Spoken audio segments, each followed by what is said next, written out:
सरफरोशी की तमन्ना अब हमारे दिल में है, देखना है जोर कितना बाजुए कातिल में है। वक्त आने दे, बता देंगे तुझे ए आसमां, हम अभी से क्या बताएं क्या हमारे दिल में है। तो चलिए फ्रेंड्स, देखते हैं कि आज के हमारे क्लास का जो सवाल है और क्या क्या होने वाला है और क्या क्या सारी बातें हैं। वेलकम बैक फ्रेंड्स, स्वागत है आप सबका आपके अपने class AK academy army class में। फ्रेंड्स, देखते हैं आज फिर से जो हमारा क्लास होने वाला है वो टेस्ट क्लास होने वाला है। इंडियन आर्मी का GK GS टेस्ट सीरीज़ वो हम फिर से आज देखने वाले हैं और ये हमारा तीसरा टेस्ट सीरीज़ है जो कि मैं आपके लिए लेके आया हूँ। और चलिए देखते हैं कि आज के क्लास में जो पहला सवाल है वो क्या है। और फ्रेंड्स, एक बात और मैं कहना चाहूँगा कि आपको अगर वीडियो पसंद आए तो लाइक, सब्सक्राइब और शेयर ज़रूर करेंगे, क्योंकि आपके ही लाइक, सब्सक्राइब और शेयर से और भी लोग इस क्लास से जुड़ने की कोशिश करेंगे। और ज़्यादा से ज़्यादा लोगों को जोड़ने की कोशिश कीजिए, ताकि हम लोग जल्दी से जल्दी लाइव क्लास में आ जाएँ। तब जा कर के हमारी क्लास थोड़ा सा और स्पीड में आएगी, यानी कि तब जाके हम डेली 100 क्वेश्चन का प्रैक्टिस सेट लाएंगे और उसमें हम देखेंगे कि कितने क्वेश्चन आप लोग कर पाते हैं। चल देखते हैं हमारा पहला सवाल क्या है। फ्रेंड्स, हमारा पहला सवाल है, सोने का रेशा किसे कहा जाता है। आपको बताना है कि सोने का रेशा किसे कहा जाता है। ऑप्शन है जूट, या फिर ऑप्शन B कपास, या ऑप्शन C मूंगफली, या फिर ऑप्शन नंबर D कोयला। फ्रेंड्स, इस क्वेश्चन के लिए आपको 10 सेकंड का समय दिया जाता है। टाइमर आपके सामने है, जल्दी से आंसर करेंगे।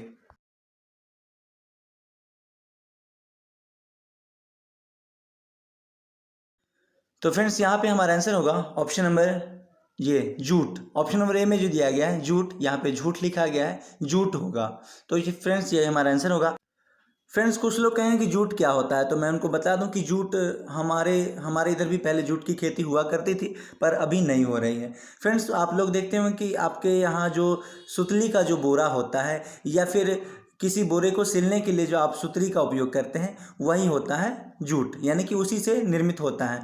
और फ्रेंड्स, सॉरी, इतना काफ़ी है। और फ्रेंड्स, एक बात और आपको ध्यान में रखना है कि अगर पूछा जाए कि जूट का उत्पादन सबसे ज़्यादा कौन करता है, तो हमारा भारत इसमें प्रथम स्थान पे है। और भारत में कौन, तो आप कहेंगे पश्चिम बंगाल, बिहार और उड़ीसा। ये राज्य ऐसे हैं जहाँ पे जूट की खेती अत्यधिक मात्रा में होती है। इसको ध्यान में रखेंगे। और चलिए देखते हैं हमारा अगला सवाल। फ्रेंड्स, हमारा अगला सवाल है, भारत में पिन कोड की शुरुआत कब की गई। ऑप्शन नंबर A 1955, या फिर ऑप्शन B 1968, या ऑप्शन नंबर C 1972, या फिर ऑप्शन नंबर D 1999। फ्रेंड्स, जल्दी से इसका आंसर करेंगे। आपके लिए इसके पास इस क्वेश्चन के लिए आपके पास 10 सेकंड का समय है।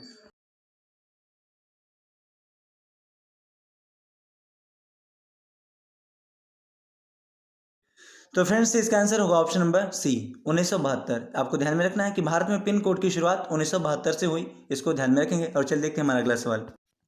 फ्रेंड्स, हमारा अगला सवाल है, भारत रत्न से सम्मानित फिल्म जगत के प्रथम व्यक्ति कौन थे। Option number A Devika Rani Roy, या फिर option number B Dada Saheb Phalke, या ऑप्शन नंबर C श्याम वेनेगल, या फिर ऑप्शन नंबर D सत्यजीत राय नहीं होगा, सत्यजीत रे होगा यहाँ पे। ऑप्शन नंबर D सत्यजीत रे होगा। फ्रेंड्स, जल्दी से इसका आंसर करेंगे। इसका आंसर क्या होगा, आपके पास 10 सेकंड का समय है।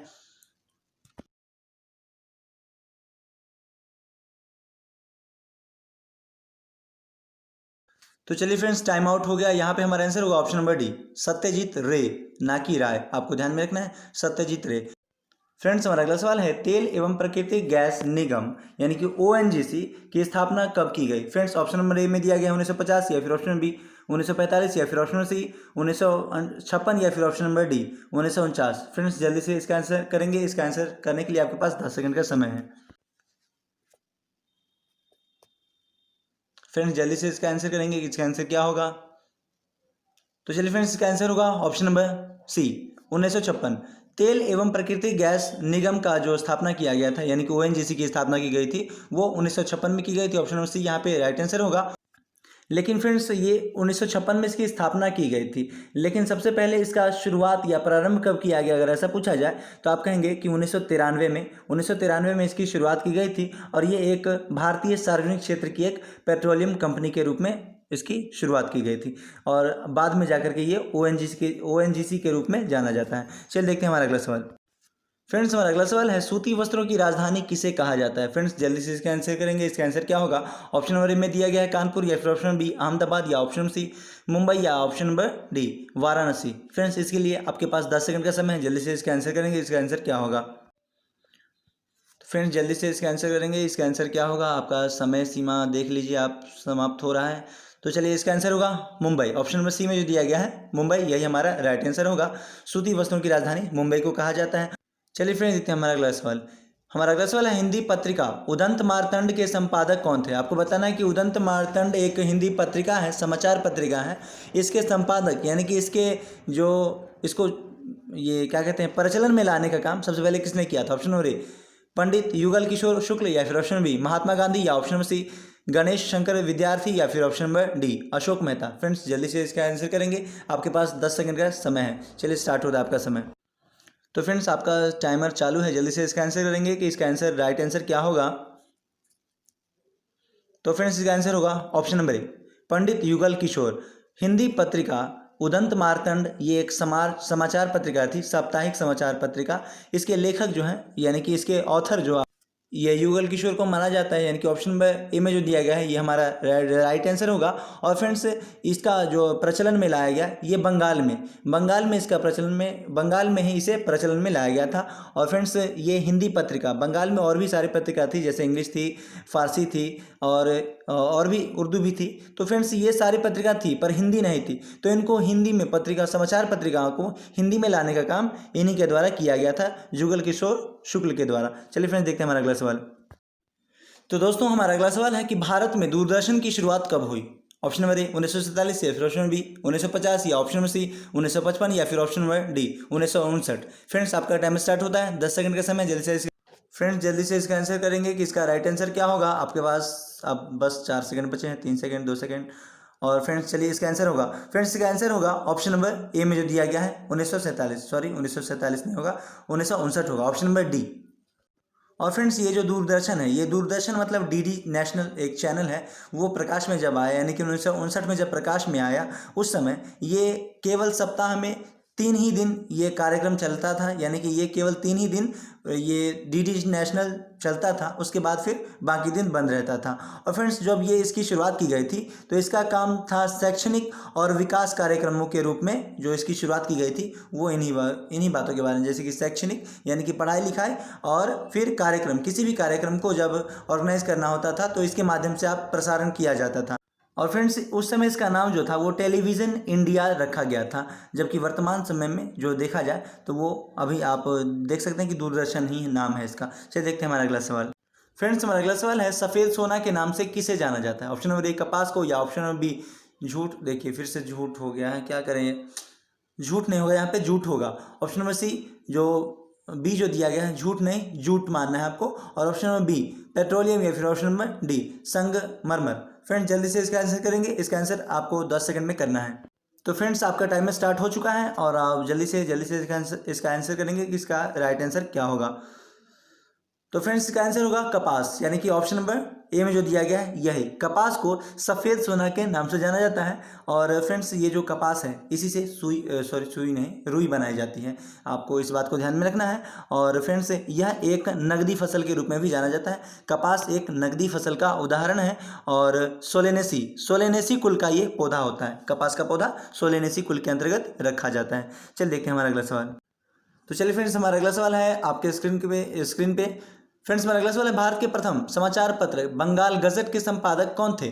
Option number A J K Hicky, या फिर option number B John William, या फिर option number C John Prinsep, या फिर option number D John Shore. Friends जल्दी से इसका आंसर करेंगे, आपके पास 10 सेकंड का समय है। फ्रेंड्स जल्दी से इसका आंसर करेंगे कि इसका राइट आंसर क्या होगा। फ्रेंड्स अगर आपको वीडियो पसंद आ रहा हो तो लाइक, सब्सक्राइब और शेयर ज़रूर करेंगे, और ज़्यादा से ज़्यादा लोगों को जोड़ने की कोशिश करेंगे, ताकि हम लोग जल्दी जल्दी लाइव आ सकें और हमारे प्रश्नों की संख्या बढ़ सके। चलिए देखते हैं इसका आंसर होगा फ्रेंड्स ऑप्शन नंबर ए में जो दिया गया है जेके हिक्की।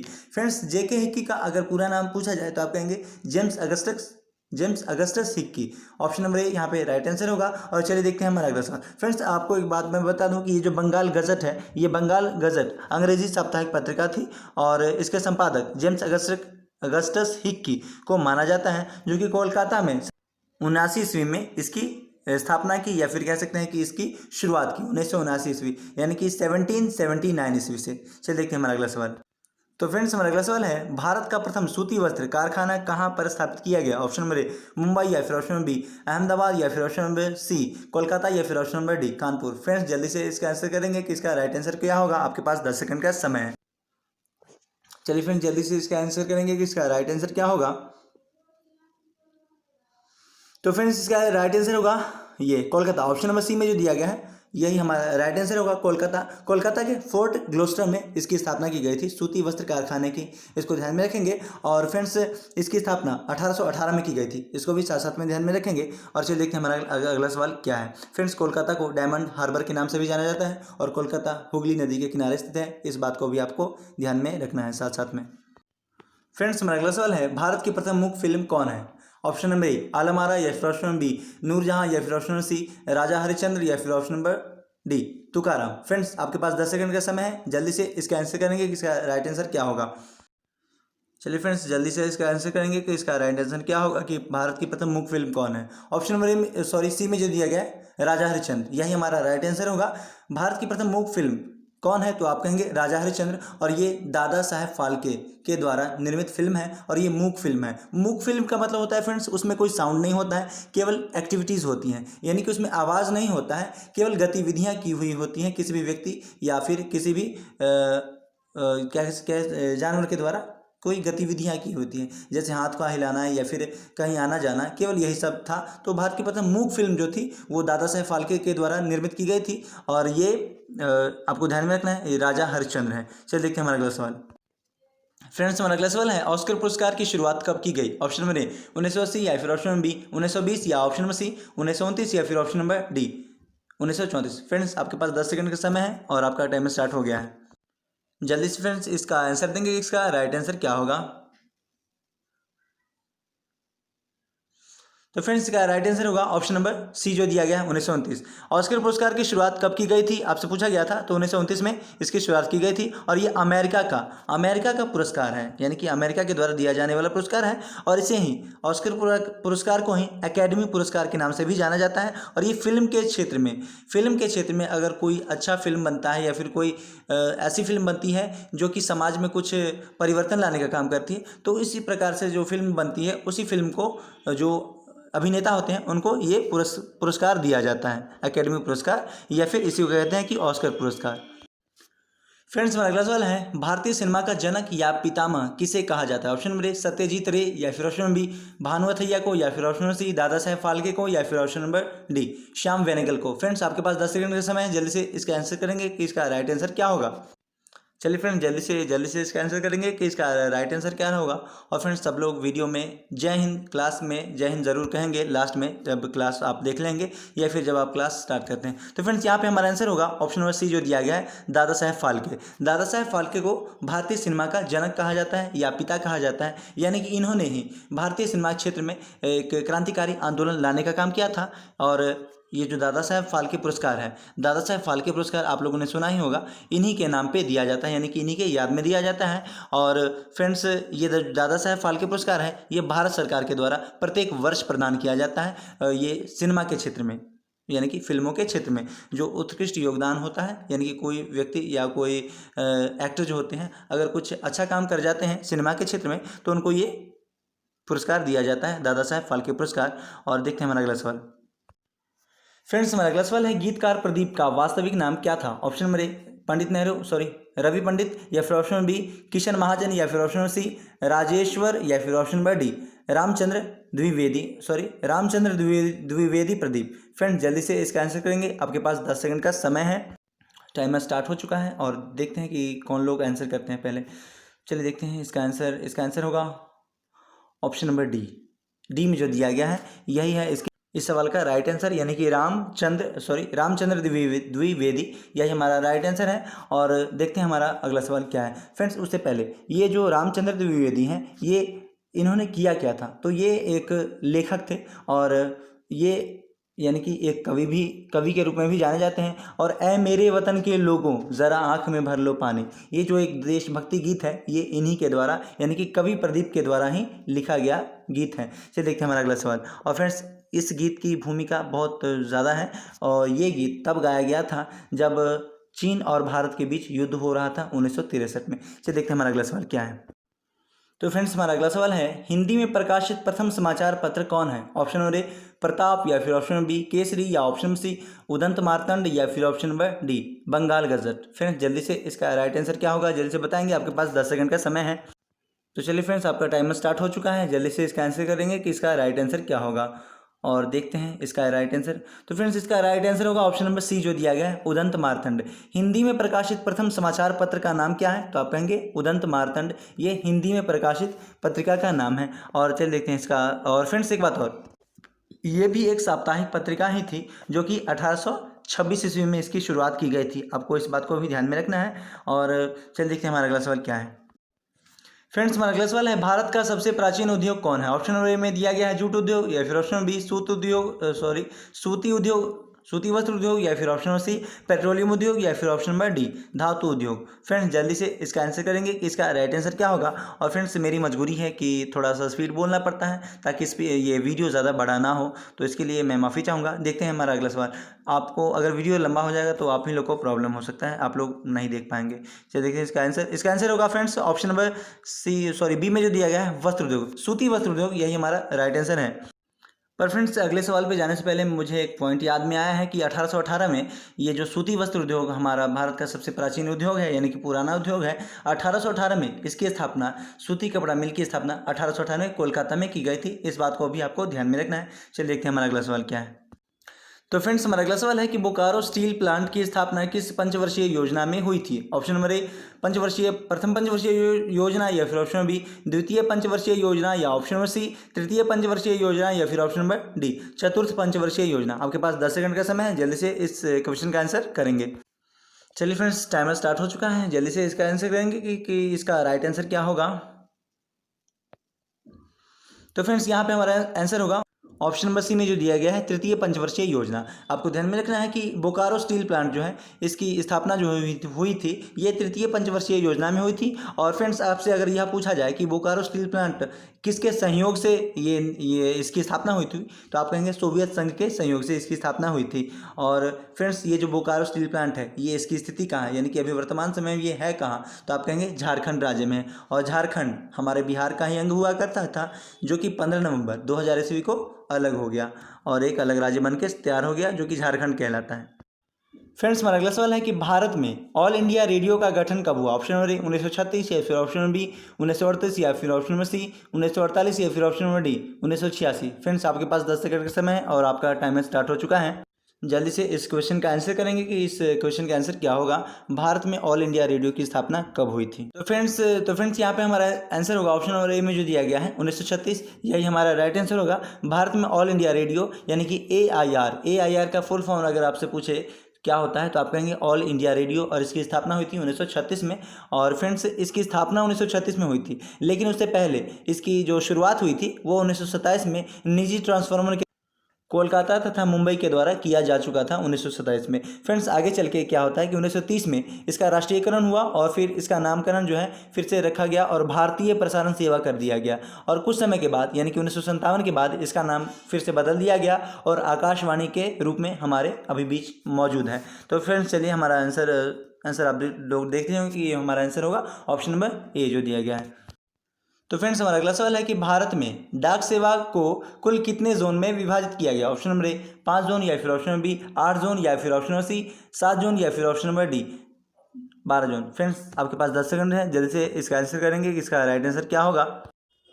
तो फ्रेंड्स जल्दी से इसका आंसर करेंगे कि इसका राइट आंसर क्या होगा, और सभी लोग वीडियो को लाइक सब्सक्राइब और शेयर जरूर करेंगे। तो फ्रेंड्स यहाँ पे हमारा आंसर होगा ऑप्शन नंबर बी 8 जोन में।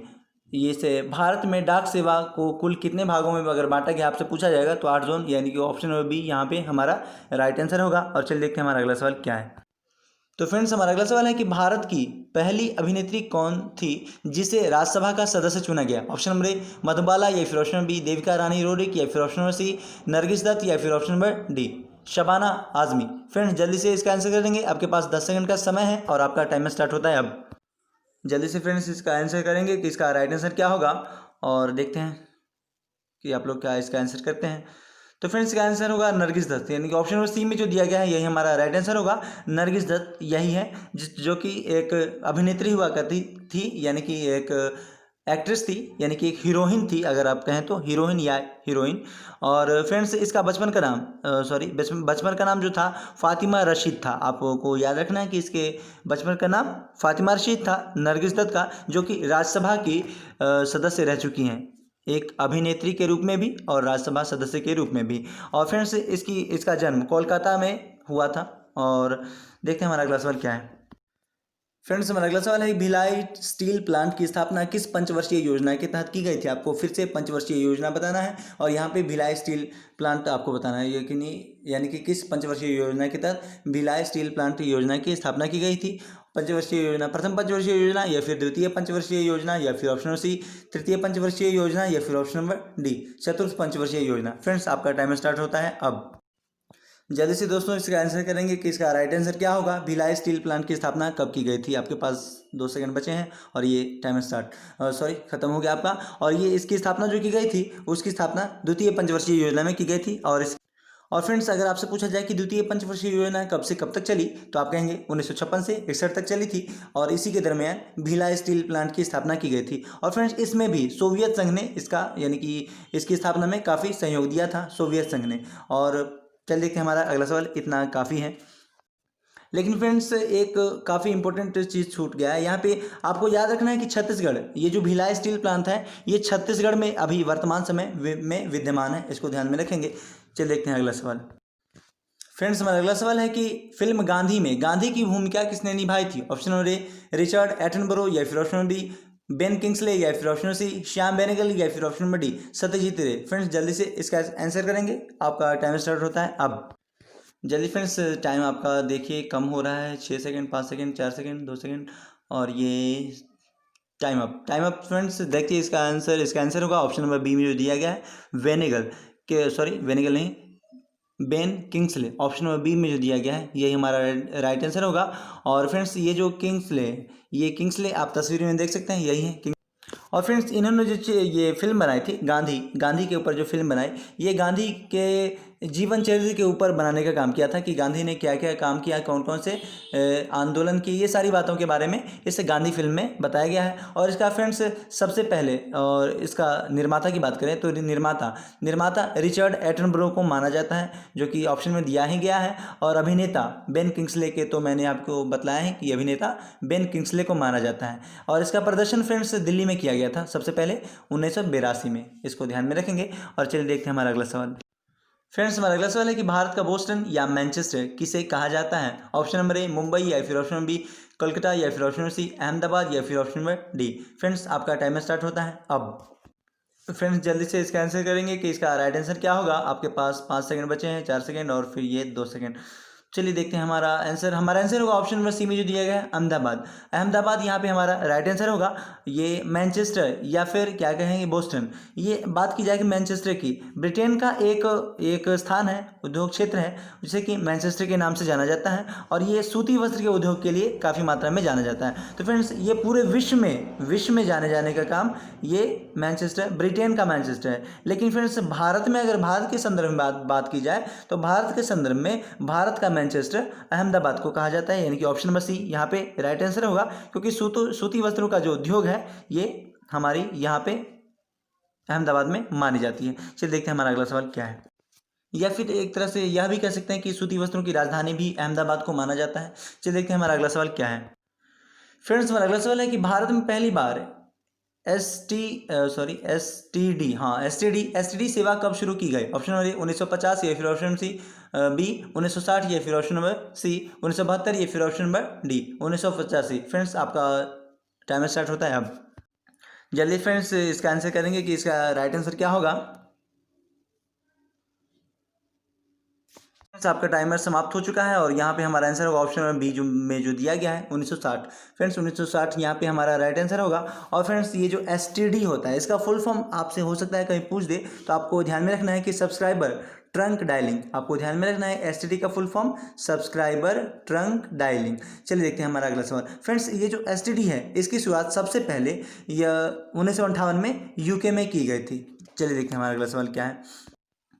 तो फ्रेंड्स हमारा अगला सवाल आपके स्क्रीन पे है। भारत का प्रथम तेल शोधन कारखाना 1901 में कहाँ पर स्थापित किया गया? भारत का प्रथम तेल शोधन कारखाना 1901 में कहाँ स्थापित किया गया? फ्रेंड्स सबसे पहले आपको ध्यान में रखना है कि भारत का प्रथम तेल शोधन कारखाना 1901 में स्थापित किया गया और कहाँ स्थापित किया गया आपसे पूछा गया है। ऑप्शन नंबर ए सूरत में, या फिर ऑप्शन बी मथुरा में, या फिर ऑप्शन सी डिगबोई में, या फिर ऑप्शन नंबर डी अलंगेश्वर में। फ्रेंड्स जल्दी से इसका आंसर करेंगे, आपके पास समय है 10 सेकंड का और आपका समय स्टार्ट होता है अब।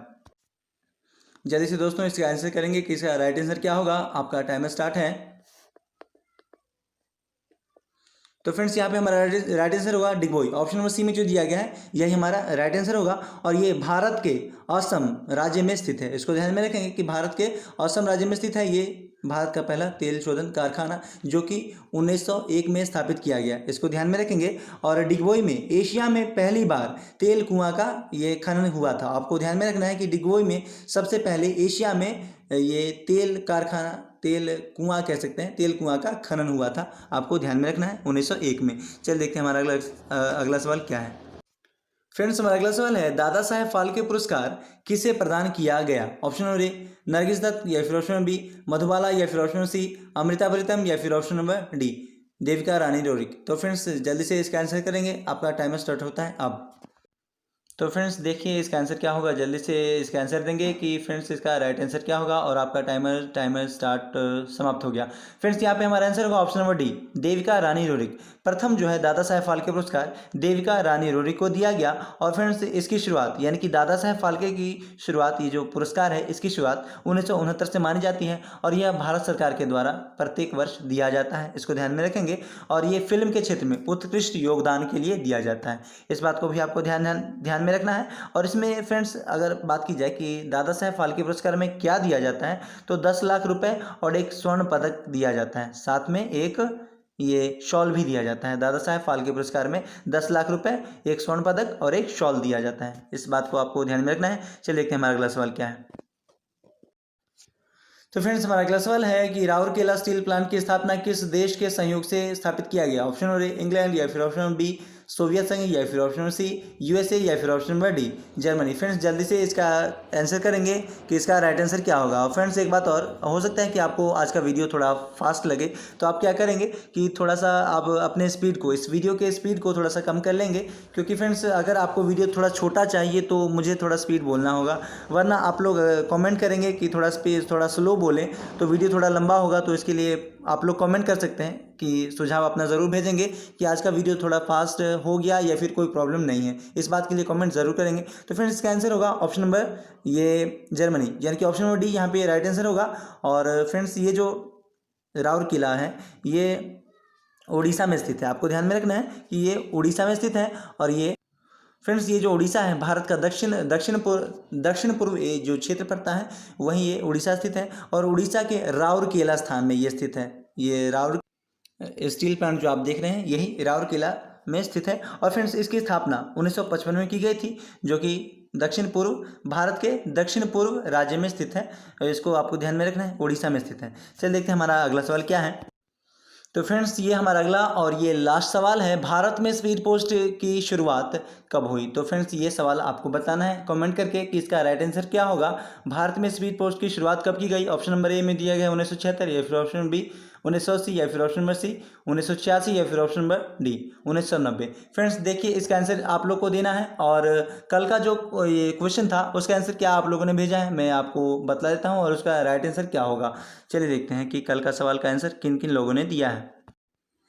तो फ्रेंड्स कल का जो सवाल था आपको बताना था कि रूप सिंह स्टेडियम कहाँ स्थित है, ये कमेंट करके आपको बताना था। यह कल का सवाल था। और फ्रेंड्स इस सवाल के जवाब जो हैं किसी ने नहीं भेजे हैं सिवाय धीरू कुमार। आपने आंसर दिया है कि ये जो रूप सिंह स्टेडियम है ये ग्वालियर में स्थित है। तो फ्रेंड्स आपका ये जवाब सही है। और 1978 में आपने हिंदी में लिखा है, चलिए कोई बात नहीं। 1978 में इसकी स्थापना हुई थी। और ये जो ग्वालियर है ये एमपी में स्थित है। फ्रेंड्स आपको ध्यान में रखना है कि ग्वालियर एमपी में स्थित है और ये क्रिकेट का मैदान है और इसकी स्थापना 1978 हुई थी। और फ्रेंड्स इसमें जो है सबसे पहले भारत और वेस्ट इंडीज़ के बीच जो है सबसे पहले क्रिकेट का मैदान ही है, जिस वजह से यहाँ पे सबसे पहले भारत और वेस्ट इंडीज के बीच 1988 में पहली बार क्रिकेट मैच हुआ था। तो फ्रेंड्स मिलते हैं फिर नेक्स्ट वीडियो में। इसी तरह के इंटरेस्टिंग जीके जीएस और बाकी डिटेल्स के साथ। और मैं चाहूँगा कि फ्रेंड्स हम और ज़्यादा डिटेल में क्लास कर पाएँ। अगर आप लोग और सब्सक्राइबर बढ़ाने की कोशिश करेंगे तो ज़्यादा बेहतर होगा, हम लोग और अच्छा कर पाएंगे। यानी कि हम लोग लाइव क्लास में आएंगे और लाइव क्लास में आने के बाद 100 क्वेश्चन डेली होगा। तो फ्रेंड्स मिलते हैं नेक्स्ट वीडियो में इसी तरह के इंटरेस्टिंग जीके जीएस क्वेश्चन के साथ। तब तक के लिए जय हिंद, जय भारत, जय AK।